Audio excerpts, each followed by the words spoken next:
Boys! Ceiling MMA here, and today I'm going to be dropping my predictions for the UFC 318 card, Holloway versus Poirier. But before we get into that, I used to pray for times like this, man. VALTER WALKER subbed Kennedy Nzechukwu easily in the first round. I wish I dropped my prediction video for this because I was going to predict. I mean, I recorded it, but I just couldn't be asked to drop it.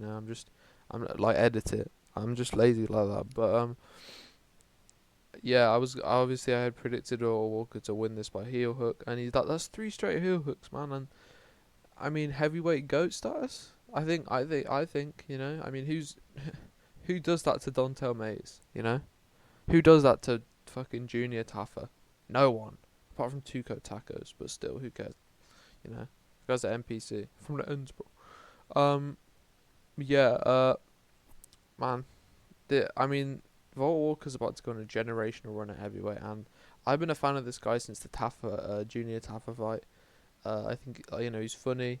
He's got the aura. He's got the popular brother. Like we all know Volta Walker's going to be a star, and he's gonna heel hook Tom Aspinall in the first round, and I truly believe that. And he's actually not morbidly obese, which is like, I mean that's a step in the right direction at heavyweight. So yeah, let's just get into the 318 predictions. Before we get into this card, I will say like it's just an okay card. Like I don't know, I feel like it definitely could have been better. There were other fights you could have added to it, like having Michael Johnson on the main card and Daniel Rodriguez on the main card in 2025 is kind of crazy. But we're gonna start off with this fight here: Carly Judas versus Nicole Cagliari. I'm gonna be real. Uh, I'm not gonna get into like the stylistic breakdown here, Uh.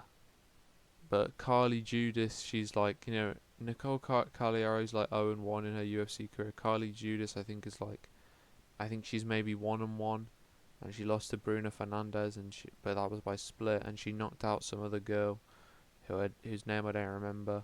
I think it was Dubin, maybe. So I'm gonna go with her. Then we got Bruno Ferreira versus Jackson McVeigh. Bruno Ferreira's good, man. He is coming off a win. I think it was Abus he beat. Was it? I think. I don't know. Was that his most recent one? But anyways, I know I sound like a casual, but Bruno Ferreira is good, man. And I don't think Jackson McVeigh is very good, from what I remember, at least. Yeah, he's never fought in the UFC. He's undefeated. I think I've seen him fight outside the UFC. He is a 100% finish rate guy, but I don't know. I think Bruno Ferreira's got the experience. He's very tricky to deal with, so I'm going to go with him winning this one. We got Ryan Spann versus Lucas Bursky. I'm surprised Ryan Spann is staying at heavyweight after he got slept by Waldo, but in hindsight, that hasn't aged badly. It was kind of competitive up until the him getting. He did get knocked out in that fight, from what I remember, right? I just think Ryan Spann's shit and he's dumb. And Lucas Bursky beat Volta Walker, which is like, I mean, people forget, man. Volta Walker's a marauder, Yeah, TKO in round 2. I'm gonna actually go with Lucas Bursky. No, because actually, hold on, lads, hold on. Because to be fair, I do think that like Volta Walker now would probably just heel hook Lucas Bursky in the first round. And he lost to Kennedy Nzechukwu. That's not bad. And he lost to Mick Parkin by knockout, which isn't bad. And he did beat Volta, but no, I'm gonna lean Ryan Spann. He could lose this though, but I'm gonna lean towards Ryan Spann. He's pretty good. When he puts it together, he's gonna have the light man skill. So I'll go with Ryan Spann and the athleticism too. Jimmy Crute versus Marcin Prachnio. Now Jimmy Crute, to be fair, he's only really losing to like ranked guys. He drew with Bellato, he drew with Mennefield, then lost the rematch, but lost to Anthony Smith, which isn't great, but like he actually beat Bukauskas, I'm pretty sure. Prachnio lost to Modestas Bukauskas. Prachnio's okay, he's pretty good, but I am gonna go with Jimmy Crute taking this fight by probably a decision, and I think it'll be a little bit lackluster. But Jimmy Crute's decent when he puts it together. Moving on, Adam Fujit versus Islam Dulatov. Adam Fujit, man, who's he beat? Wait, who did he? Yeah, okay, he beat Josh Quinlan, but that was a split decision, right? And he lost. He got subbed by Mike Malott. Okay, I mean it's not bad. I'm gonna go with the Mogger here. You know, Islam Dulatov is like brutalizing my entire bloodline. I don't know, man. I don't follow Lux Maxing, but I am gonna go with Islam Dulatov. I mean, not just because he's like a model or whatever, but because I'm gonna trust the prospect here to take out Adam Fugit. This is a little bit of a layup. The Russian prospect. Moving up, we got Gatier versus Robert Valentin. Uh, I got Gatier, man. He's maybe the best prospect at middleweight now. You know, he's actually quite technical on the feet. He showed that in his last fight, where he knocked out Khan. But the Khan had a good chin, to be fair, and it was an impressive finish. He landed a knee up the middle, and he was barring him before that. He's powerful. He's got pretty good striking, and you know what? I just think Robert Valentin can actually grapple. To be fair, offensively, not defensively. He can't grapple defensively for shit. But offensively, he's okay as a submission game, and he's a marauder on the feet. He's got some crazy techniques, some elbows, some bleep kicks. But I think he might get caught too much in the marauding, and I think Gatier is going to catch him and put him away. So I'm going to go with Gatier, second round KO. Moving on, Francisco Prado versus Nikolai Veretennikov. Veretennikov, I'm butchering that name, man. He's ass. You know, they're both ass actually. Francisco Prado, he lost to Zohuba, which isn't bad. Zohuba's pretty good. And he lost to Jake Matthews, which again isn't bad. Jake Matthews just subbed Chidi, which is very impressive. And Nikolai Veretennikov, he lost to someone. Because I do remember seeing him lose. Yeah, there we go, Vanderford. And I just don't think that's a good loss to have. So I think Prado probably beats Vanderford. So I'm gonna go with Prado to win this. Moving on. These are some decent prelims. You know, these are good top two fights on the prelims. We got Vittori, although this could be on the main card, instead of this. We got Vittori versus Allen. You know what? I think I saw Kenny Okoye went with Marvin Vittori, mediocre Marvin. I'm gonna go with Brendan Allen. You know what? I think Brendan Allen is pretty good because now I'm looking back at Brendan Allen's losses. Right, he's lost to a Mavov, and it was pretty competitive, especially on the feet. It was kind of competitive, and that was the reason a lot of people were picking Izzy over Amavov because he made it competitive with Brendan Allen on the feet. Maybe Brendan Allen's just quite good. And then in the Hernandez fight, it was a competitive fight. The first 2 rounds were close. Allen had the first, and you know Fluffy does take over as the fight goes on. Brendan Allen gave him a lot of problems, and he actually outstruck him as well. So I'm gonna go with. I just think he's better than Vittori. Vittori's so basic. If you saw his last fight, it was literally 1-1-2. That's all he did against Delidsey, just 1-1-2. No mixing it up or barely throwing kicks. You know, nothing diverse about what he was actually doing. Nothing interesting. So he has a good chin, but I'm gonna say that Brendan Allen is gonna win this by decision. I think he's a better grappler, obviously, so he's gonna be able to work that, and he is honestly a little bit more of a crafty striker. He's a little bit more dynamic, and I think he's just gonna do more. You know, he might get hurt at some point in the fight. I don't know. Moving on, bro. Vinicius Oliveira is one of my favorite fighters. He's sick. He's a freaking marauder, bro. No, he is a marauder. But he's a technical marauder. You know, he schooled Ricky Simone, which is impressive. Not many people can do that. My boy Cameron Smotherman definitely couldn't, and I'm still upset about that. But I do think Vinicius Oliveira is going to get this one done by. I'm going to say a TKO in the 3rd round because Vinicius Oliveira with a broken rib went to Saudi Arabia where there's biased judging, and he towards a specific type of fighter, and he fought one of those types of fighters in Said Nurmagomedov. And he actually outlasted him and outgrinded him after losing the 1st round. He then went in there and fucking, had amazing grappling exchanges with him and outgrappled him and was landing big shots on the feet, standing hammer fists and shit. Kyler Phillips is pretty bad on the feet. I know there was a period of time when people were saying this guy's he's the real deal, man. He's the future bantamweight champion. You know, when he beat Song Yudong and shit.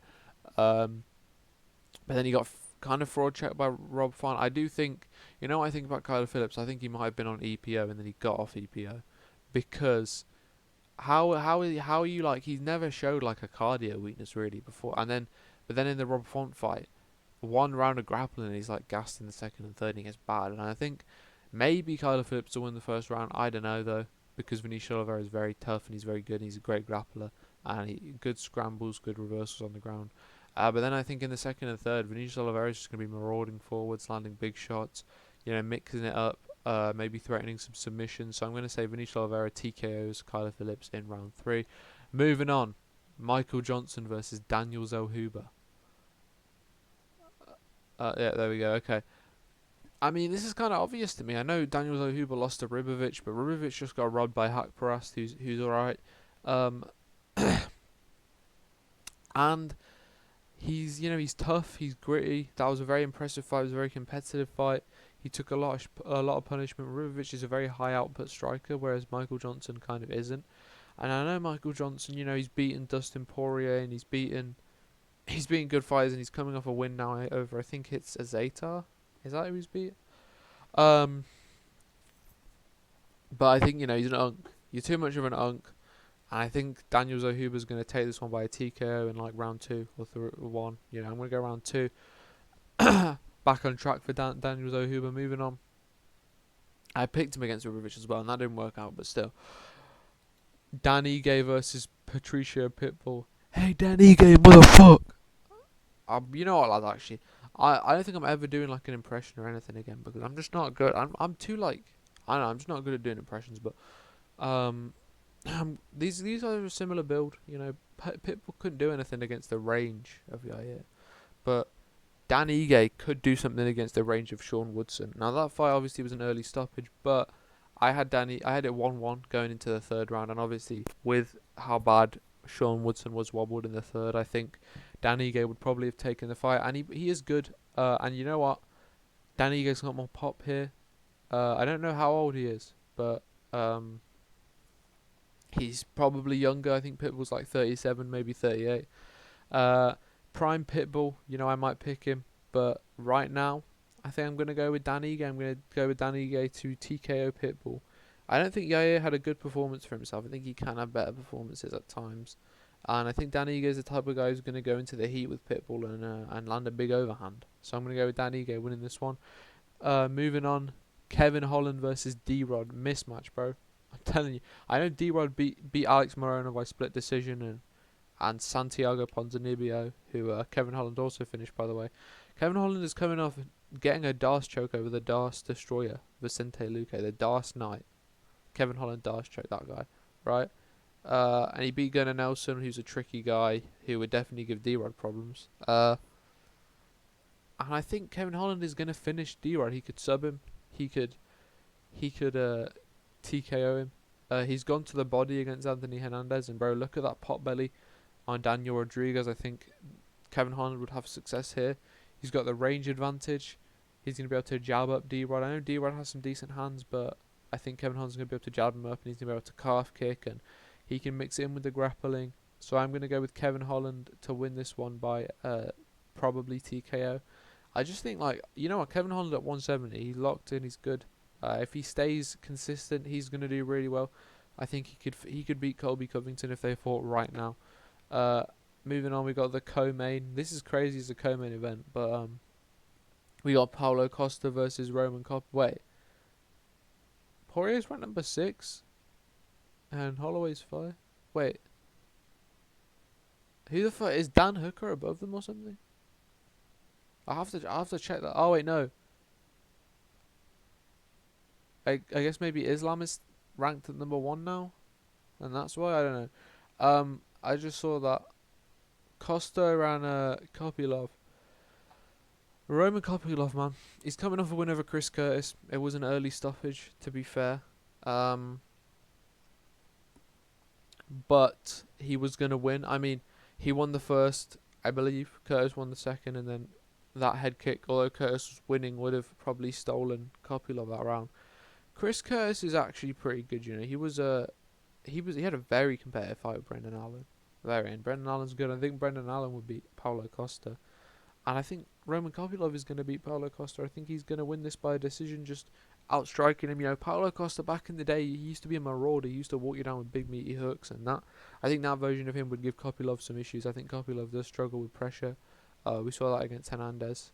Chris Curtis is also decent at pressuring you, and Kopylov obviously struggled with him.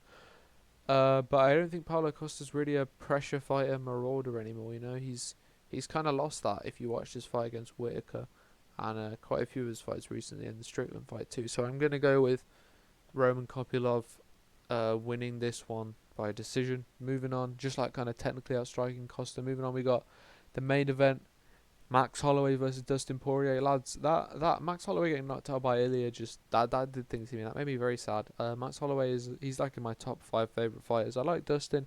He ain't in the top 10, bro. He's pretty cool, but like, and I hope I hope he doesn't get knocked out here. I am gonna go with Holloway though. I think if you see Holloway style recently, it's not. Let me break it down for you. You know, okay, so people always like to say 2-0. They also throw that around and they're like, yeah, well, who was the last guy who Max lost 2 fights to? It was Volk, and then he lost yeah, but like when Volk fought Max, like Max wasn't compromised, like in any of those fights. Okay, when Dustin fought Max the first time, it was Max's UFC debut, and back then he was not a good grappler. Like he didn't know how to grapple. He got out grappled by Conor McGregor, who was injured.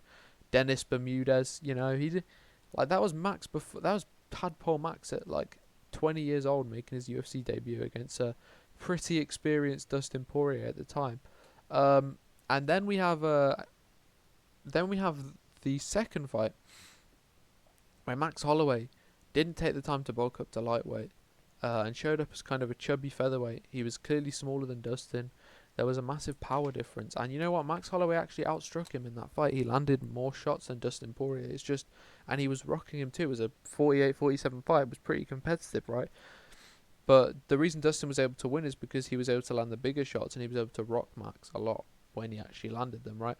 But this time, Max Holloway is fully bulked up to lightweight, right?